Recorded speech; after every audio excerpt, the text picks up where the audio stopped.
Sobre límites y continuidad de funciones de varias variables. Empezaremos con la definición.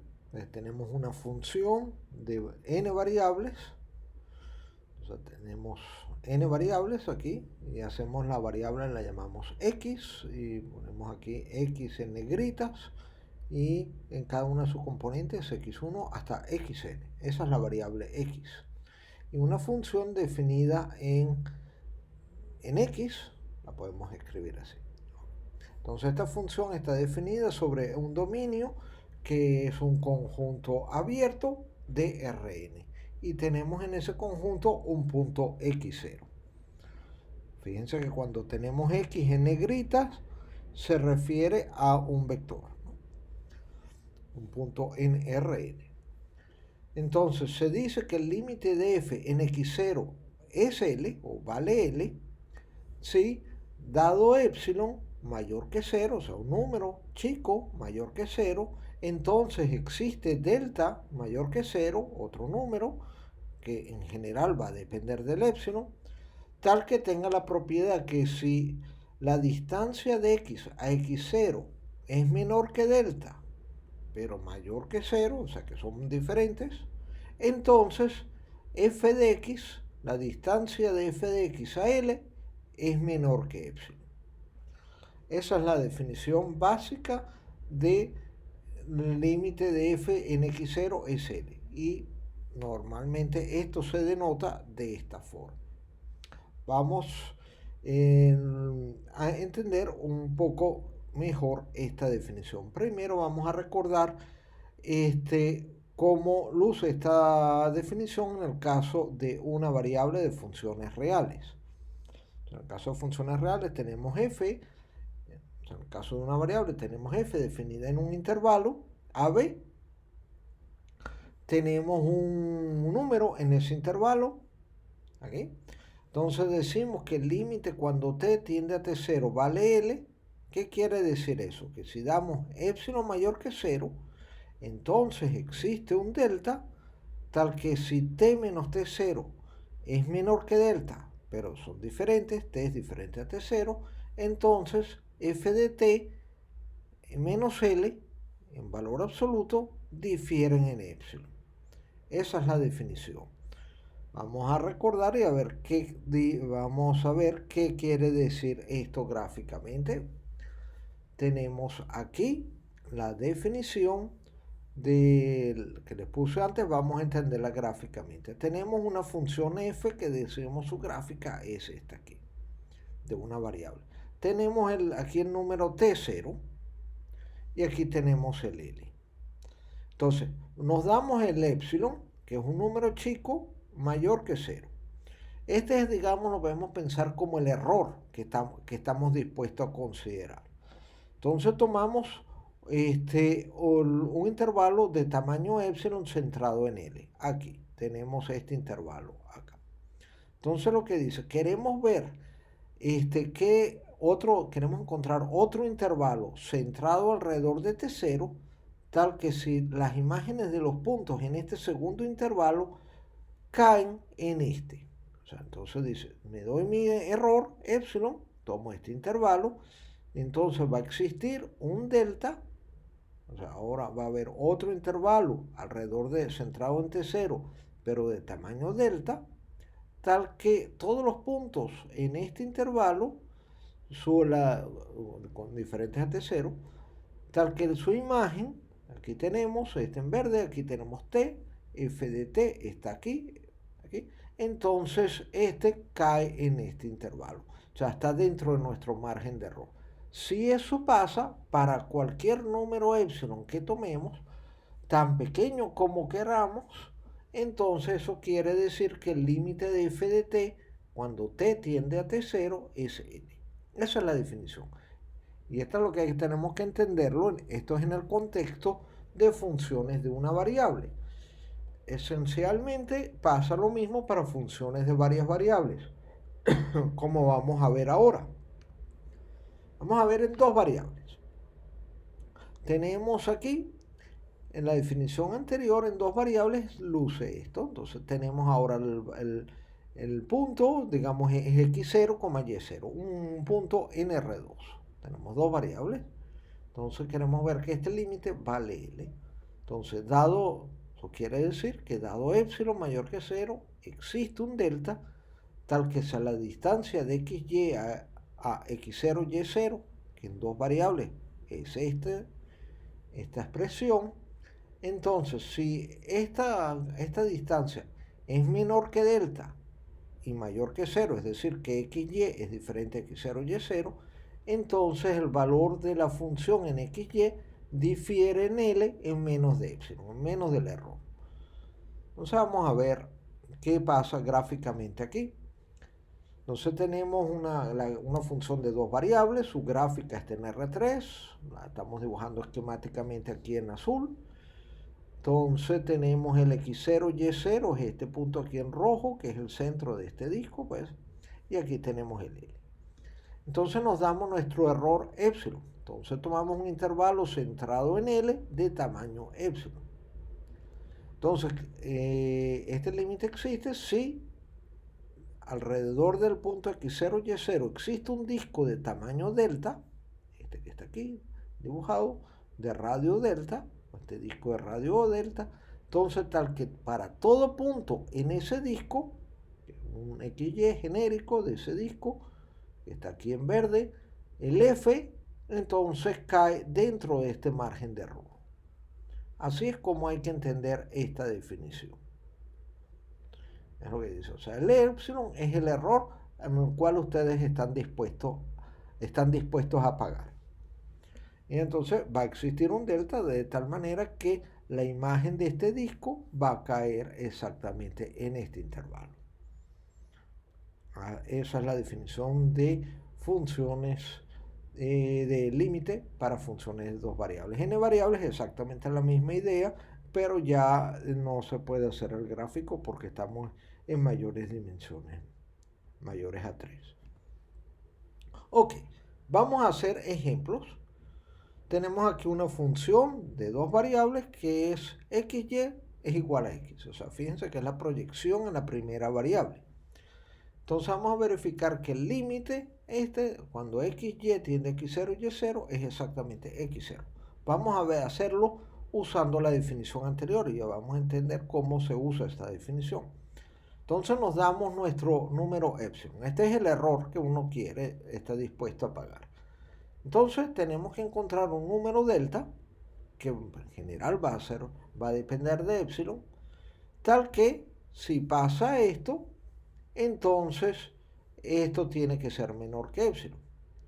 Para ello, pues vamos a considerar este término. O sea, tenemos que encontrar delta en términos del epsilon. Vamos a ver este término. Este término aquí, pero nuestra función es esta. Entonces ahora con esto tenemos de alguna manera que llegar a esta expresión. Esa es la idea. Entonces tenemos aquí esto, fíjense que esto lo podemos escribir exactamente así. O sea, es el cuadrado, la raíz cuadrada es el valor absoluto. Y aquí fíjense que si yo añado una cantidad positiva, acuérdense que y menos y0 al cuadrado, por ser un cuadrado, es una cantidad no negativa. Y la raíz cuadrada es una función creciente. Entonces, esto siempre pasa. Es menor o igual. Porque esta cantidad es no negativa. Lo peor que puede pasar es que sea 0. Entonces, en ese caso sería igual. Pero si es diferente de 0, es mayor. Pero vean esta expresión. Esta expresión es exactamente esta. Ajá, y eso es lo que ella quería.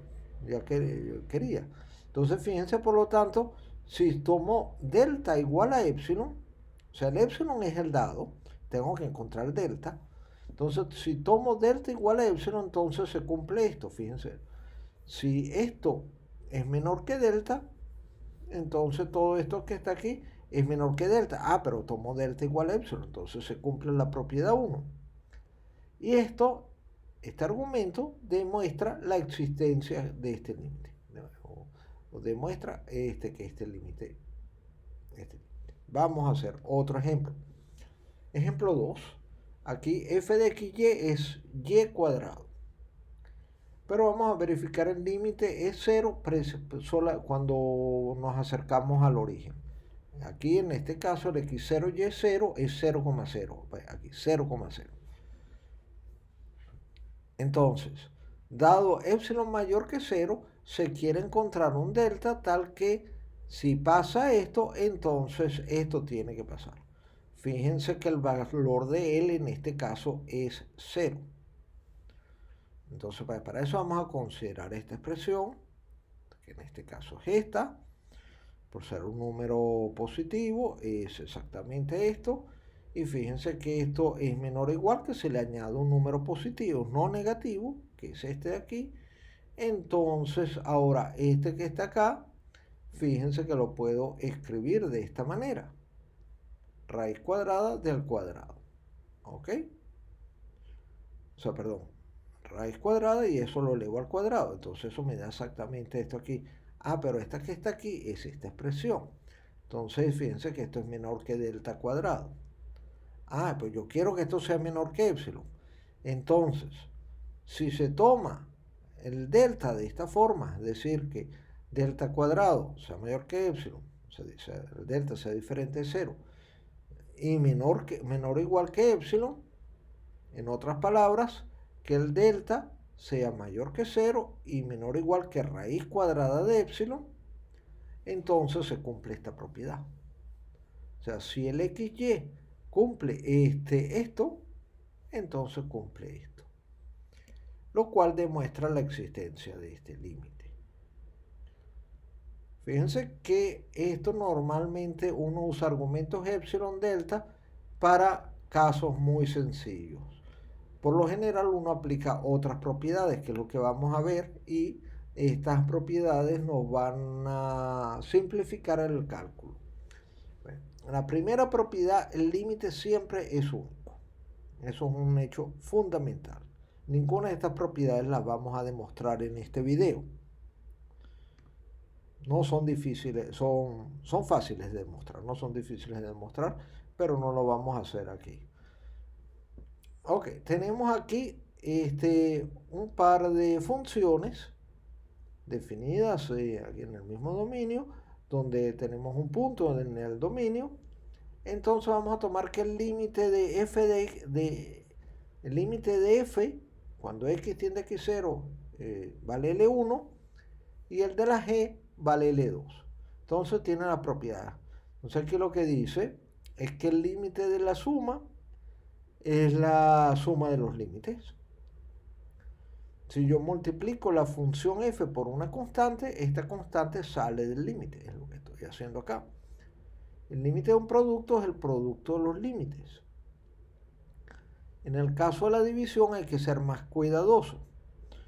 Vamos a tomar, aquí hay que pedir que L2 sea diferente de 0 y además que g de x sea diferente de 0 para x arbitrariamente cerca de x0.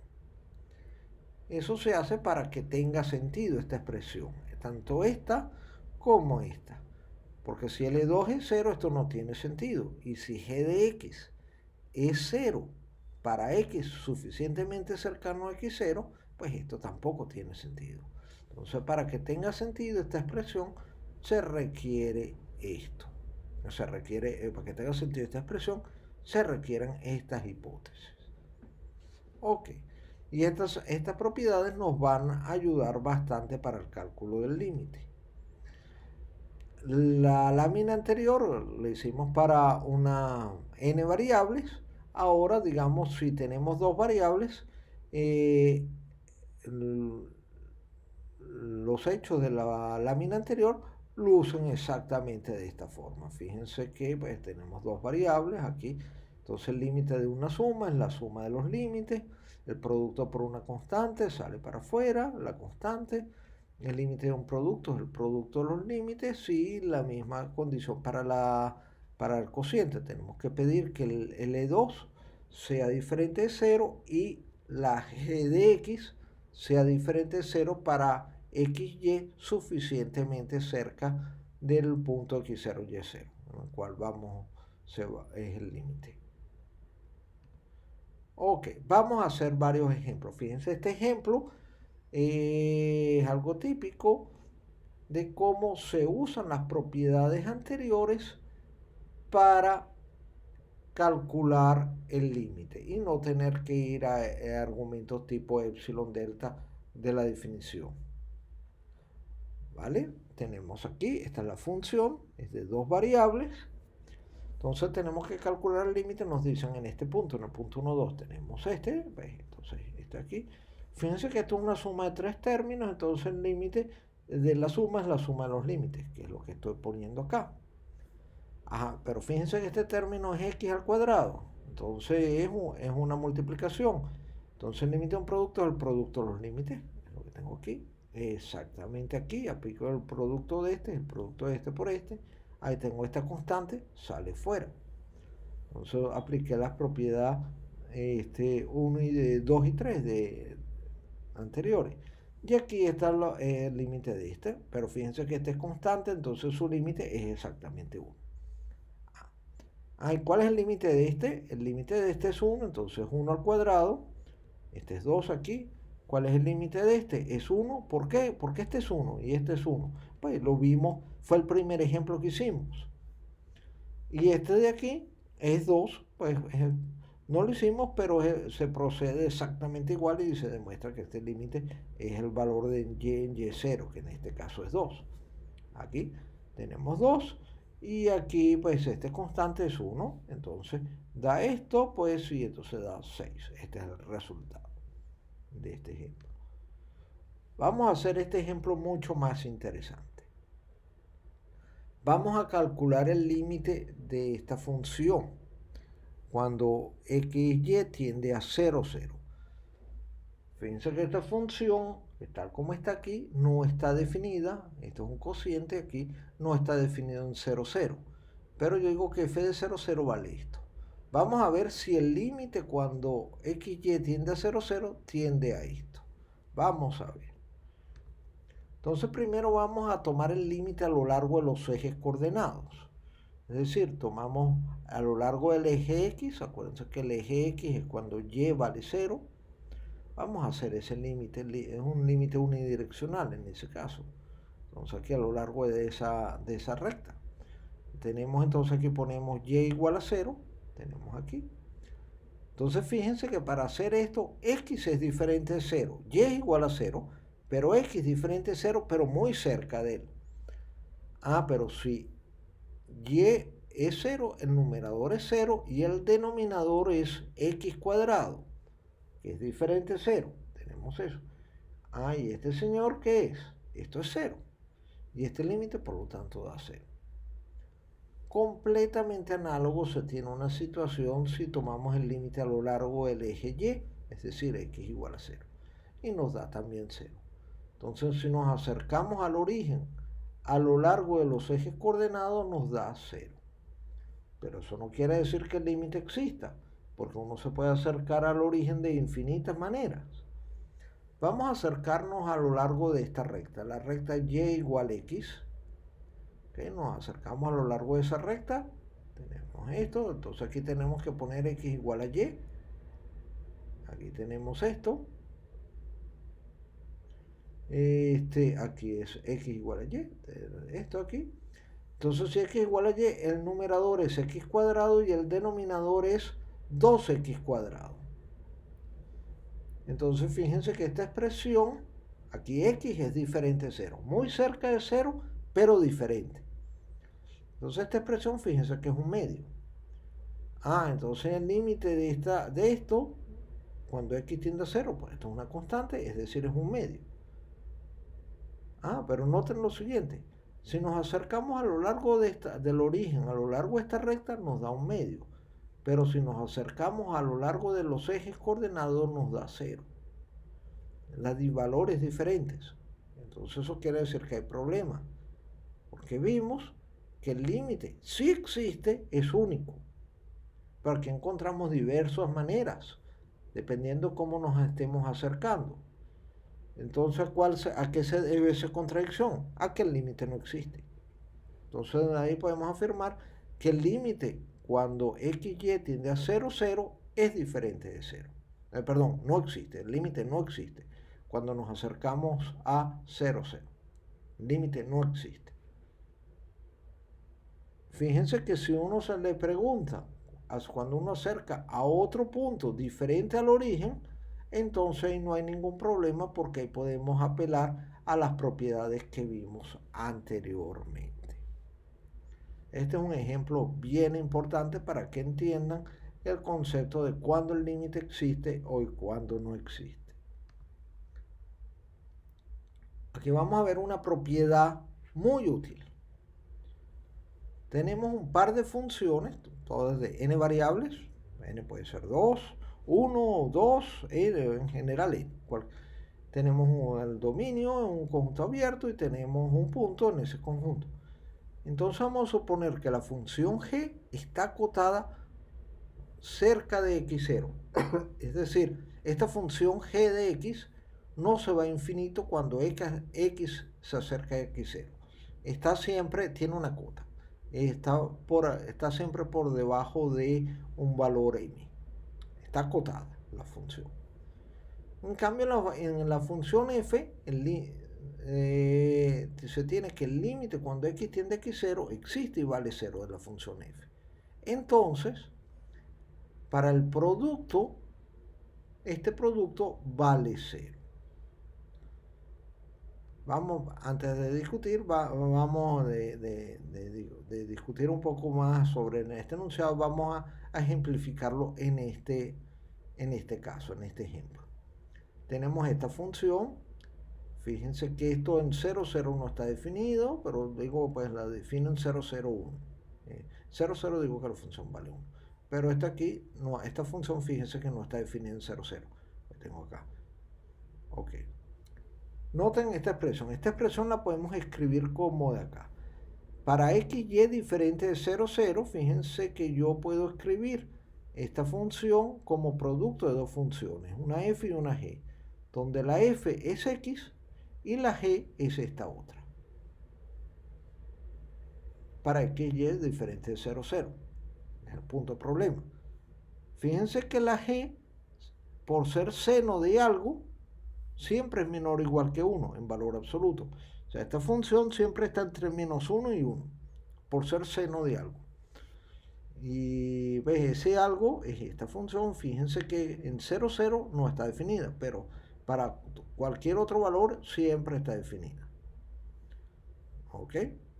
Y ahora, el límite cuando x, y tiende a 0, 0 de la función f, o sea, esta función f, ¿dónde está? Aquí, la x, es x, como vimos hace ya, esto lo calculamos explícitamente hace unas láminas anteriores. Entonces, por lo tanto, el límite de la función h da 0. Pero lo interesante de este hecho, fíjense que el límite de g, cuando g tiende a 0, 0, límite de g cuando x, y tiende a 0, 0 al origen, no existe. Pero lo importante es que se mantiene acotado. Pero y el otro factor, el factor f, ahí va a 0. Entonces 0 por algo acotado, entonces el límite da 0. Fíjense que no es exactamente la propiedad del límite que vimos, que el límite de un producto es el producto de los límites, porque el límite de g no existe. Lo importante es que g no se vaya al infinito. Eso es lo importante. Uno no quiere que g se vaya al infinito. Si g está acotado, entonces algo acotado por 0, que va a 0, eso da 0. Eso es lo que tenemos aquí. Y este es un teorema que vamos a usar muchas veces. Ok. Entonces hemos visto el concepto de límite y varias sus propiedades. Vamos ahora a hablar el concepto de continuidad de una función de varias variables que se basa en el concepto del límite.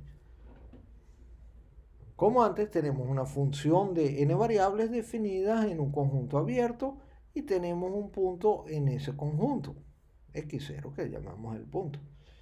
Entonces decimos que, que f es continuo en x0 si existe el límite cuando x tiende a x0 y ese límite es igual al valor de la función definida en ese punto. Esa es la diferencia, o sea, que el L en este caso valga x0, es lo importante.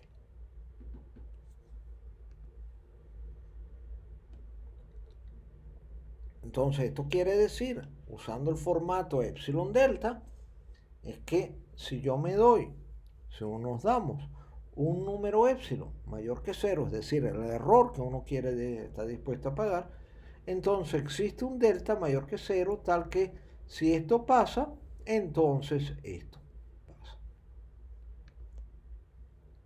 Ok, propiedades importantes. El teorema 2. Si tenemos dos funciones continuas en x0, entonces la suma de funciones continuas es continua. Tenemos eso porque el límite de una suma es la suma de los límites. La función multiplicada por una constante también es continua, con cualquier constante. El producto de los límites, el producto de una función continua también es continua, porque el límite de un producto es el producto de los límites. Y el caso de un cociente de funciones, de una división, pues es continua siempre y cuando que el denominador, la g evaluada en el denominador, en el x0, no se anula.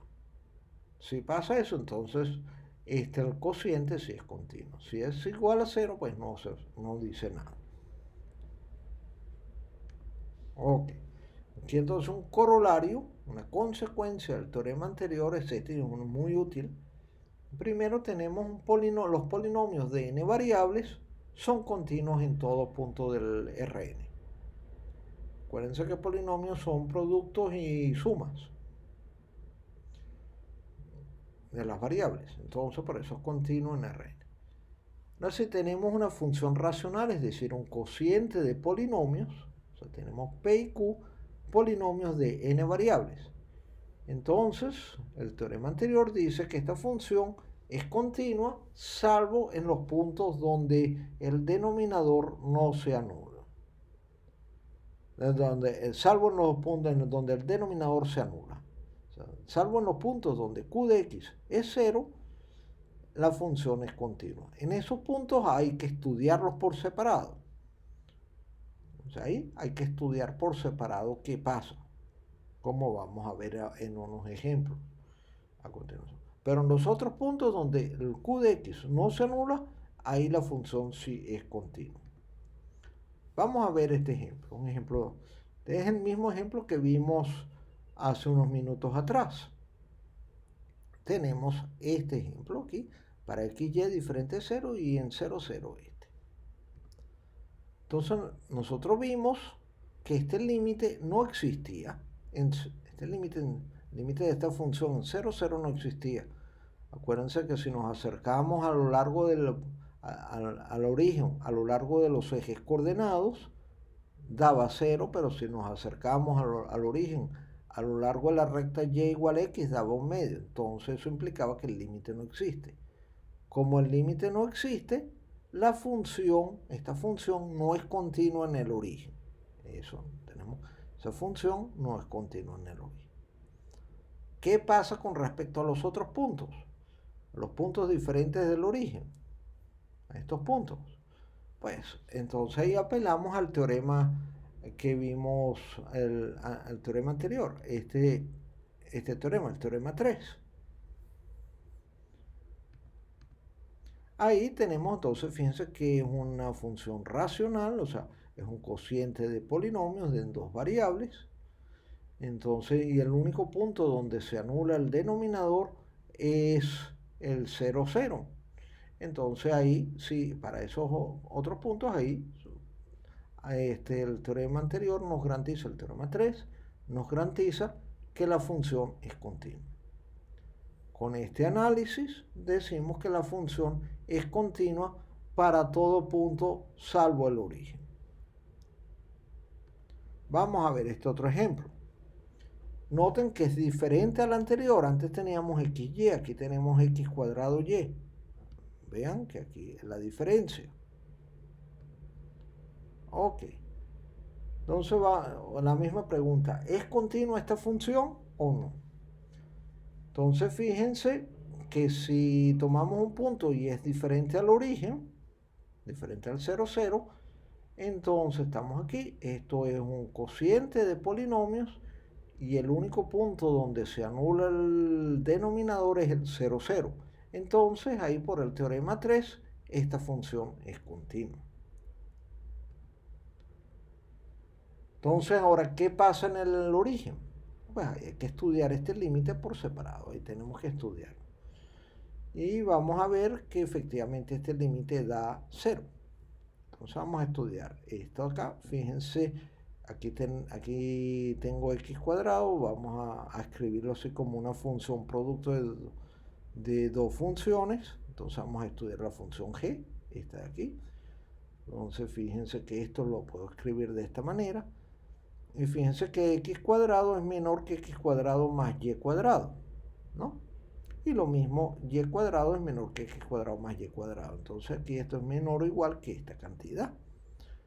Tengo aquí, pero este cuadrado saca con esta raíz cuadrada y me queda esto, y es menor o igual que 1. Es decir, esta cantidad siempre está acotada por 1. Es menor o igual que 1, no es 1, pero está acotada por 1. Es decir, no se va a infinito, es lo importante, que esto no se va a infinito. Entonces vamos a apelar al teorema 1 que vimos hace unos minutos atrás. Tenemos el h y tenemos la función g. Entonces fíjense que esto es exactamente h es g por h. De esta manera.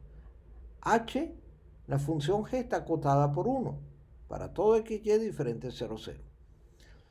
Y la función g va a 0 cuando XY tiende al origen.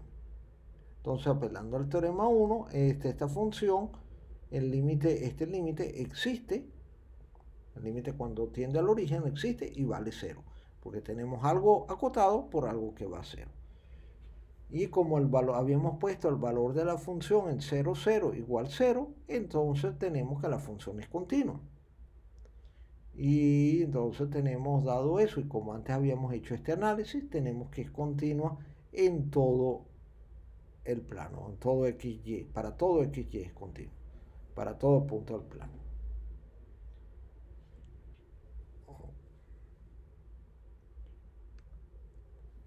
Vamos a ver qué pasa. Este es otro teorema muy útil, que es con composición de funciones. Tenemos una función de n variables, definida en un conjunto abierto aquí. Entonces tengo ahora una función g de una variable definida en un intervalo. Y queremos componer f con g. Eso es lo que g con f es lo que queremos componer. Entonces para eso tenemos que primero ver que la imagen de f está contenida en el dominio de la g. Entonces tenemos que pedir esto.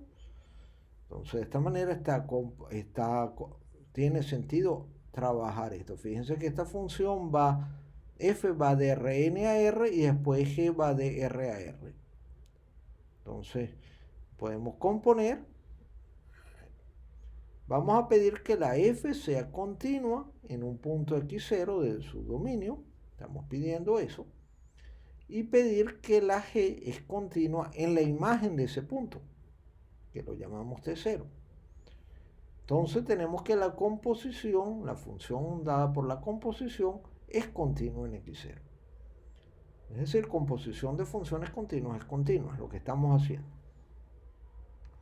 Vamos a ver cómo podemos utilizar este ejemplo. Vamos a ver qué podemos decir de la continuidad de esta función. Tenemos la función h seno de x cuadrado más y cubo. Todo esto está en el argumento del seno.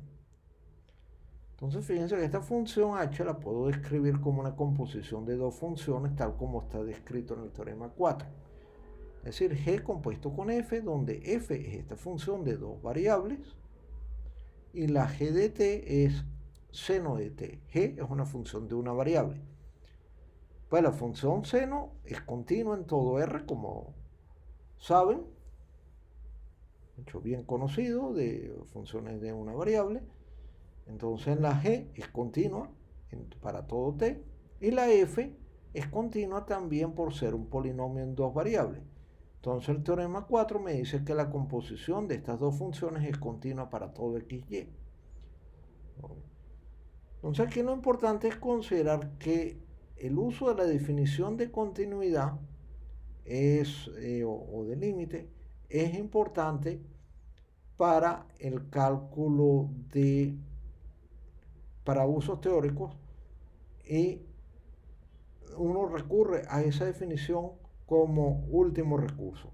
Normalmente uno trata de usar algún otro resultado teórico como hemos visto, y así evitar el uso del argumento seno, delta epsilon, que eso uno nada más lo usa para cuando no tiene otros argumentos. Okay. Para finalizar, una lista de un par de libros muy buenos sobre que tratan este tema. Hay muchísimos libros que tratan este tema, pero aquí tenemos un par de libros que son muy buenos. Y con esto finalizo el video.